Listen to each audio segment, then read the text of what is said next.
Hello friends, C plus plus language में programming skill को develop करने की सीरीज में हम लोग देख रहे हैं एरे एडीटी को इम्प्लीमेंट करने का प्रोग्राम। और ये इसका पार्ट 3 है। इसके पहले हमने पार्ट 1 पार्ट 2 में समझ लिया था कि एरे और एरे एडीटी में क्या फर्क होता है। हमने ये भी समझ लिया था कि एरे एडीटी में एडीटी का मतलब क्या है, एब्स्ट्रैक्ट डेटा टाइप क्या होता है।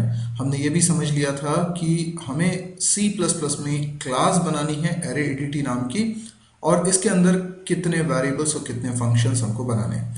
पिछले वीडियो में यानी पार्ट 2 में हमने कुछ फंक्शंस भी डिफाइन कर लिए थे। आज हम उसके आगे का कंटेंट कवर करने वाले हैं। तो मैं ये चाहता हूं कि अगर आपने पार्ट 1 पार्ट 2 नहीं देखा हो तो पहले उसको ज़रूर देख लें, क्योंकि ये उसी के कंटिन्यूएशन में है। तो हम लोग जो कोडिंग ऑलरेडी कर चुके हैं वो ये कोड है, और अब मैं इसमें कुछ और फंक्शंस भी डिफाइन करने वाला हूँ। तो फिलहाल हमने क्रिएट एरे, सेट आइटम और गेट आइटम नाम के फंक्शंस यहाँ पे डिफाइन कर लिए हैं। अब मैं एक और फंक्शन बनाना चाहता हूँ जिसका नाम रहेगा एडिट आइटम। तो एडिट आइटम फंक्शन की कोडिंग हम लोग करेंगे। पहले इसको मैं डिक्लेयर कर देता हूँ इस क्लास के अंदर। ओके, इसके बाद मैं इसको बाहर डिफाइन करूँगा।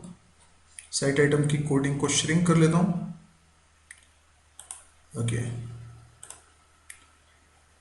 अब यहाँ पर मुझे डिफाइन करना है एडिट आइटम फंक्शन को, ये फंक्शन की बॉडी। ओके, एडिट आइटम से क्या होगा, एरे में कोई एग्जिस्टिंग आइटम की वैल्यू भर मैं चेंज करूंगा। इससे ना तो एरे के अंदर लिस्ट ऑफ आइटम्स इंक्रीज होंगे ना तो डिक्रीज होंगे। तो मुझे सिर्फ ये देखना है कि यूजर ने जब इस एडिट आइटम फंक्शन को कॉल किया है तो इंडेक्स क्या पास किया है। जैसे हम पिछले लेक्चर में देख चुके हैं कि हमने एरे एडीटी का ऑब्जेक्ट बनाया होगा L1 नाम का। तो वो कुछ इस प्रकार से होगा जिसके अंदर 3 वेरिएबल्स होंगे, कैपेसिटी, लास्ट इंडेक्स और पीटीआर पॉइंट कर रहा होगा एरे को। सपोज करिए कि इस एरे के अंदर कुछ वैल्यूज रखी हैं, 3 वैल्यूज रखी हैं। तो इंडेक्स नंबर 0, 1 और 2 पे रखी हुई हैं, और ऑब्वियसली लास्ट इंडेक्स की वैल्यू उस केस में हो जाएगी 2। अब सोचिए कि मैंने L1 डॉट फंक्शन कॉल किया एडिट आइटम, यही हमको अभी बनाना है। और इसमें मैं पास करता हूं इंडेक्स नंबर 1 और पास कर देता हूं वैल्यू 40। यानी इंडेक्स नंबर 1 पे अगर पहले से कुछ वैल्यू रखी हुई है तो वो चेंज होकर 40 हो जाए। बस इतना करना है हमको। ये बहुत ही सिंपल है, लेकिन मुझे ये देखना पड़ेगा कि यूजर ने जो इंडेक्स पास किया है पहली वैल्यू, वो 0 से 2 की रेंज में होनी चाहिए। मतलब क्योंकि अगर लास्ट इंडेक्स 2 है तो उससे बड़ी नहीं हो सकती क्योंकि उसके आगे वैल्यू रखी नहीं है। 0 से छोटी नहीं हो सकती क्योंकि इंडेक्स कभी नेगेटिव नहीं हो सकता। तो प्रोग्राम बनाते वक्त सबसे पहले हमको एक इफ कंडीशन लगानी होगी जिसमें हम देखेंगे कि इंडेक्स की वैल्यू नेगेटिव तो नहीं है, या फिर इंडेक्स की वैल्यू कहीं लास्ट इंडेक्स से बड़ी तो नहीं है, क्योंकि दोनों ही सूरत में हमको प्रिंट करवाना रहेगा इनवैलिड इंडेक्स, क्योंकि ये इंडेक्स इनवैलिड रहेगा। एल्स अगर ऐसा नहीं है तो सब कुछ ठीक है, और हम जो यूजर ने इंडेक्स बोला है उस इंडेक्स पर वैल्यू रख देंगे।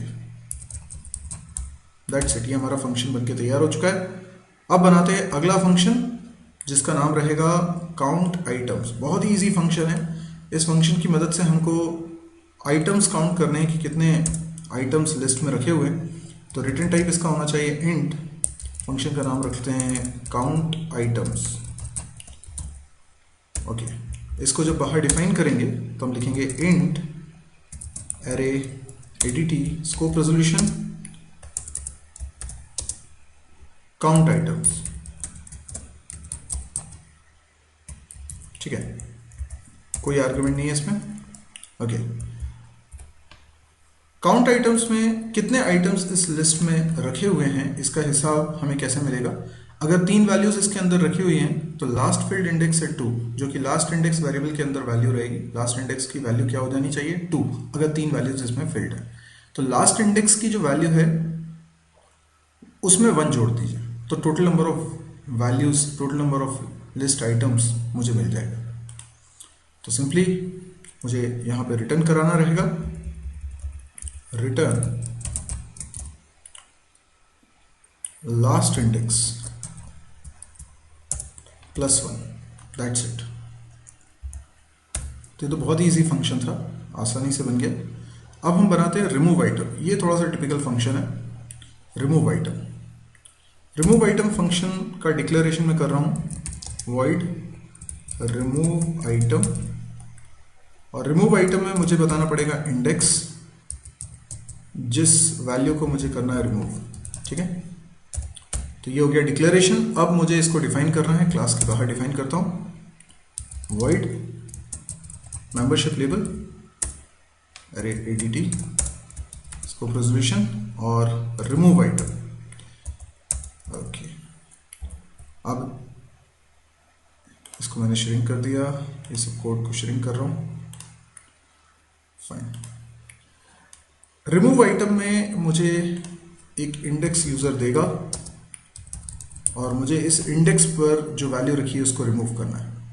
देखिए, एक लिस्ट आइटम को रिमूव करने से लिस्ट में जितने आइटम्स हैं उनकी संख्या एक कम हो जाती है, इसलिए लास्ट इंडेक्स की वैल्यू को भी मुझे डिक्रीमेंट कराना होगा।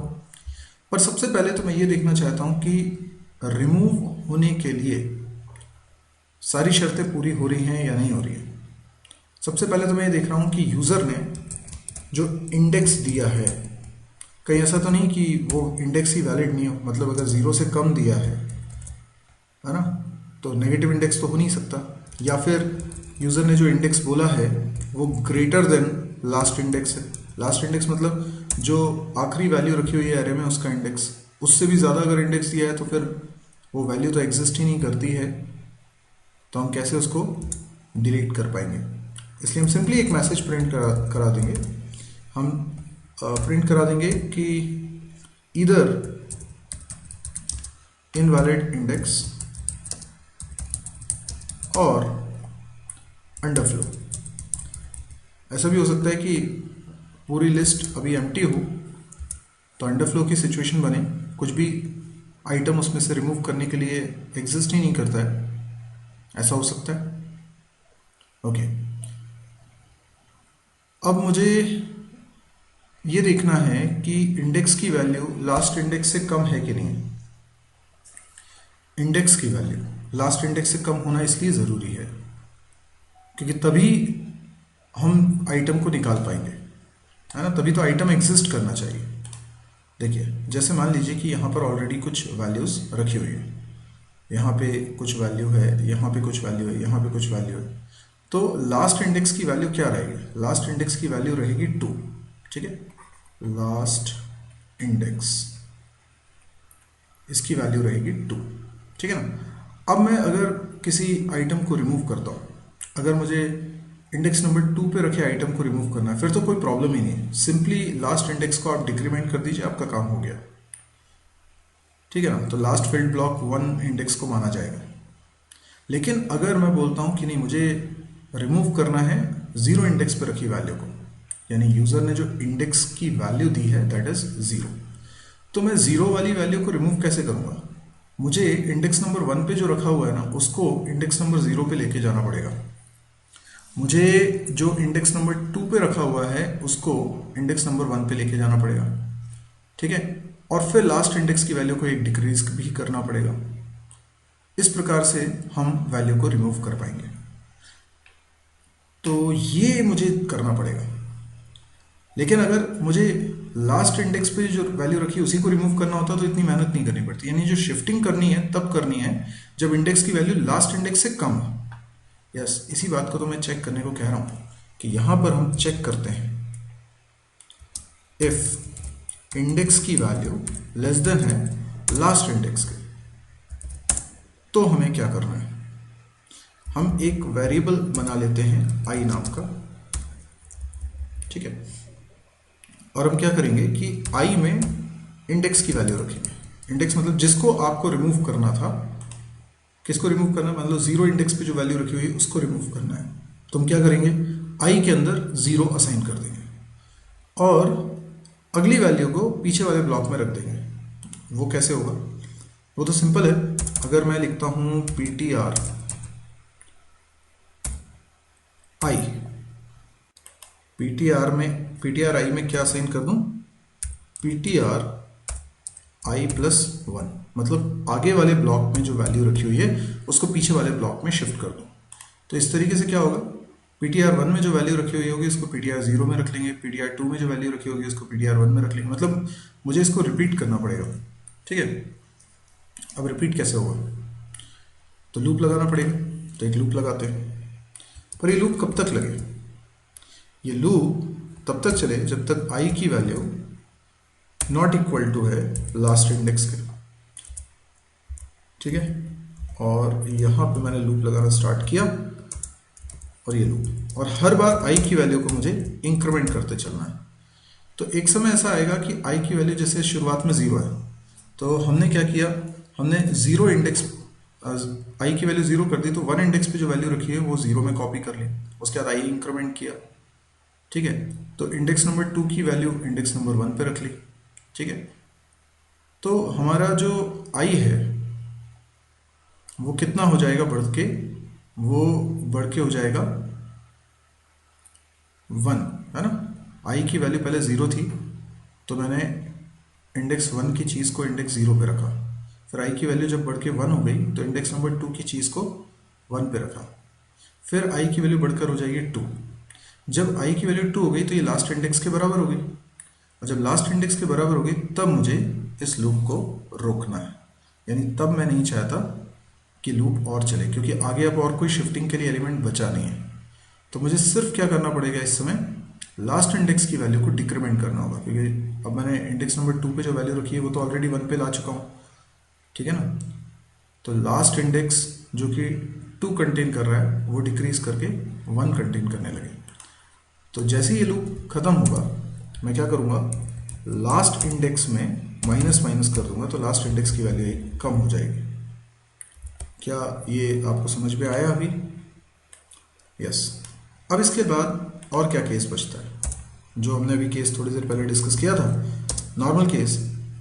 हालांकि एल्स में मैं कोडिंग कर सकता हूँ, इफ लगाने की जरूरत नहीं है, पर मैं वो कंडीशन आपको समझाना चाहता हूँ इसलिए लिख रहा हूँ, नहीं भी लिखेंगे तो भी चलेगा। अगर इंडेक्स की वैल्यू लास्ट इंडेक्स ही होती है, यानी आखिरी वैल्यू ही मुझे डिलीट करनी है, तब तो कोई प्रॉब्लम ही नहीं है, सिंपली आप लास्ट इंडेक्स की वैल्यू को डिक्रीज कर दीजिए, आपका काम हो गया। तो इस तरीके से हमने रिमूव आइटम फंक्शन भी बना लिया। अब हम बनाते हैं search item function. Search item function क्या करेगा, हमें कोई वैल्यू यूजर देगा और हम उसको सर्च करेंगे कि वो एरे के अंदर है या नहीं। तो मैं इसका करता हूं सबसे पहले डिक्लेरेशन। ये देखिए मैंने डिक्लेरेशन कर दिया है। अब मैं इसको डिफाइन करने जा रहा हूं। ये मैं डिफाइन कर रहा हूं, सर्च कर रहा हूं आइटम को। ये जो वैल्यू है ये मुझे सर्च करनी है एरे में। तो एरे कहां से कहां तक चलेगा, ऑब्वियसली इंडेक्स नंबर 0 से लेकर लास्ट इंडेक्स तक मुझे चलाना होगा और मैं एक एक वैल्यू को सर्च करूंगा। पर यह भी हो सकता है कि एरे अभी एम्प्टी हो, तो लास्ट इंडेक्स की वैल्यू क्या होगी, लास्ट इंडेक्स की वैल्यू होगी -1। अगर लास्ट इंडेक्स की वैल्यू -1 है तो आप क्या सर्च करेंगे, कुछ भी सर्च नहीं कर पाएंगे क्योंकि आइटम्स है ही नहीं एरे के अंदर। तो सिंपली एक मैसेज प्रिंट करा दीजिए, मैसेज में लिख दीजिए लिस्ट इज एम्प्टी। तो सर्च करने पर कोई रिजल्ट आ ही नहीं सकता, तो मैं सिंपली रिटर्न करा देता हूँ -1, जो इंडिकेट करेगा कि लिस्ट एम्प्टी थी। अब मैं एक वेरिएबल बनाता हूँ आई और एक लूप चलाता हूँ। आई की वैल्यू 0 से लेकर I less than equal to last index, और आई को हर बार इंक्रीमेंट करता हूँ। और इसके अंदर यदि हमें ptr आई पर जो डेटा रखा हुआ है, जो आइटम रखा हुआ है, वो इस वैल्यू से मैच कर जाता है, तो इसका मतलब हम रिटर्न करवा देंगे इंडेक्स। किसका इंडेक्स, जो वैल्यू हम सर्च कर रहे थे वो अगर मिल गई है तो जिस इंडेक्स पे मिली है वही इंडेक्स हम रिटर्न करवा देंगे। अदरवाइज वो वैल्यू नहीं मिली है तो हम रिटर्न करवा देते हैं -1। यानी किसी भी सूरत में अगर वो आइटम नहीं मिलेगा तो रिटर्न होगा -1, अगर आइटम मिल जाएगा तो रिटर्न होगा जहां पे वो आइटम रखा है उसका इंडेक्स। ठीक है, तो ये सर्च आइटम फंक्शन का काम हो गया। एक और फंक्शन हम इसमें बनाते हैं जिसका नाम है सॉर्ट एरे। ठीक है, सॉर्ट एरे कैसा बनेगा, हम उसका डिक्लेरेशन करते हैं वॉइड सॉर्ट एरे। ठीक है, ये एरे को सॉर्ट करेगा और इसको मैं अब डिफाइन करता हूँ void। अब देखिए सॉर्टिंग का लॉजिक मैं यहाँ पे अलग से आपको नहीं समझा रहा हूँ, यहाँ मैं बबल सॉर्ट का इस्तेमाल करने वाला हूँ। और ध्यान रखिएगा बबल सॉर्ट का पूरा एक्सप्लेनेशन एक अलग वीडियो में दिया हुआ है। सॉर्टिंग के जितने लेक्चर्स मैंने लिए हुए हैं डेटा स्ट्रक्चर चैनल पे, आप मेरी वेबसाइट mysirji.com पे विजिट करिए और वहाँ पे आप डेटा स्ट्रक्चर के अंदर आप देख सकते हैं सॉर्टिंग के सारे प्रोग्राम्स। तो कैसे बना रहा हूँ वो इतना बड़ा चैलेंज अभी आपके लिए नहीं होगा अगर आपको बबल सॉर्ट का लॉजिक आता है। सिंपली बबल सॉर्ट में क्या होता है, हम कंसेक्यूटिव वैल्यूज को कंपेयर करते हुए चलते हैं और एक राउंड में हम n-1 वैल्यूज को कंपेयर करते हैं और जो सबसे बड़ी वैल्यू होती है वो शिफ्ट होकर सबसे लास्ट में पहुंच जाती है। तो इस तरीके से एक राउंड कंप्लीट होता है और मुझे इस तरह से n-1 राउंड्स चलाने, यानी जितनी वैल्यूज हैं उससे एक कम राउंड चलाने। हर राउंड में एक वैल्यू अपनी सही पोजीशन पे पहुंचेगी। इसका मतलब अगर आपके पास 10 वैल्यूज हैं तो 9 राउंड्स में आप 9 वैल्यूज को अपनी सही पोजीशन पे पहुंचा दोगे तो 10वीं वैल्यू तो ऑटोमेटिकली अपनी सही पोजीशन पे पहुंच जाएगी। तो राउंड को कंट्रोल करने के लिए मैंने r नाम का वेरिएबल बनाया हुआ है और r की वैल्यू 1 से स्टार्ट होगी। और कहाँ तक जानी चाहिए r की वैल्यू, तो r की value less than count items, क्योंकि अगर 10 वैल्यूज हैं तो 9 बार चलना चाहिए, इसलिए मैंने लेस देन लिखा है, लेस देन इक्वल टू नहीं लिखा है। तो काउंट आइटम्स को कॉल कर लिया मैंने यहाँ पर और r को लगातार मैं इंक्रीमेंट करता जाऊंगा। ओके, ये राउंड्स को रिप्रेजेंट कर रहा है, ठीक है। अब हर एक राउंड में क्या होना चाहिए, कई सारे कंपैरिजंस होने चाहिए। तो यहाँ पर एक लूप और लगाता हूँ, i की वैल्यू 0 से लेके नंबर ऑफ कंपैरिजंस कितने होने चाहिए, हर राउंड में नंबर ऑफ कंपैरिजन एक एक कम होते जाना चाहिए। तो हम लिखते हैं i की value less than count items, जितने आइटम्स हैं माइनस r, राउंड नंबर जो है उतना सब्ट्रैक्ट कर दीजिए। तो पहले राउंड में काउंट आइटम्स -1 हो जाएगा, तो 10 अगर आइटम्स है तो 9 कंपैरिजंस होंगे। अगले राउंड में 8 कंपैरिजन होंगे, फिर 7 कंपैरिजन होंगे और इस तरीके से हर राउंड में एक एक कंपैरिजन कम होता जाएगा और i को हम इंक्रीमेंट करते जाते हैं, ठीक है। ओके, अब यहां पर एक इफ कंडीशन हमको लगानी है। If ptr i is greater than ptr i + 1, यानी कंसेक्यूटिव वैल्यूज को हम कंपेयर कर रहे हैं, देख रहे हैं कहीं ऐसा तो नहीं कि लेफ्ट वाली वैल्यू बड़ी है। अगर लेफ्ट वाली वैल्यू बड़ी है तो हमें सिंपली स्वैपिंग करना है। स्वैपिंग कैसे करना है, स्वैपिंग करने का कोड सिंपल, 3 लाइंस का कोड। तो t में असाइन करता हूँ ptr i में असाइन करता हूँ ptr i + 1 और ptr i + 1 में असाइन करता हूँ t की वैल्यू। इस तरीके से स्वैपिंग हो गई और जब ये लूप एंड होगा, ये दोनों लूप एंड हो जाएंगे तो सारे राउंड्स कंप्लीट हो जाएंगे और सॉर्टिंग हो चुकी होगी। तो इस तरीके से हमने सॉर्टिंग का लॉजिक भी बना लिया है। आई होप आपको ये समझ में आया होगा। अगले वीडियो में हम लास्ट पार्ट देख रहे होंगे और उसमें हम डिस्ट्रक्टर को भी समझेंगे, कॉपी कंस्ट्रक्टर को भी समझेंगे और इंसर्शन ऑपरेटर भी समझेंगे, जो काफ़ी तगड़ा है। तो मैं चाहूँगा कि अगला पार्ट आप जब देखें उससे पहले आप कुछ कॉन्सेप्ट्स रिवाइज कर लीजिए, जैसे कि डिस्ट्रक्टर क्या होता है, इंसर्शन ऑपरेटर की ओवरलोडिंग किस तरीके से की जाती है फ्रेंड फंक्शन बना के। इन सब के वीडियोज़ आपको मिल जाएंगे इसी चैनल पर, तो आप उनको ज़रूर देख लीजिएगा। आप कॉपी कंस्ट्रक्टर को भी देख लीजिएगा और डीप कॉपी, शैलो कॉपी के कॉन्सेप्ट को भी देखिएगा। तो मैंने कौन कौन से कॉन्सेप्ट बताए उन सबको आप ज़रूर से देख लीजिएगा। अब यदि ये वीडियो पसंद आया तो आप इसे लाइक कर सकते हैं। यदि आपको लगता है कि इस तरह के और वीडियोस देखने में आप इंटरेस्टेड हैं तो आप इस चैनल को भी सब्सक्राइब करें। इसके अलावा मेरी वेबसाइट को विजिट करें www.mysirji.com। इस वेबसाइट पे आपको मेरे सारे वीडियोस के लिंक प्रॉपरली ऑर्गेनाइज मैनर में मिल जाएंगे। हो सकता है आप यूट्यूब में कोई पर्टिकुलर चैनल देख रहे हो और मेरे एक से ज़्यादा चैनल हैं, तो बाकी चैनल्स की आपको जानकारी ना हो, इस साइट पे आपको वो जानकारी भी मिल जाएगी। इस साइट पे सारे वीडियोस हिंदी में हैं और आप जब देखेंगे तो आपको समझ में आएगा कि यहाँ पे डेली एक नया वीडियो आता है। तो बहुत काम की वेबसाइट हो सकती है, तो प्लीज़ इसको आप शेयर भी करिए। Thank you.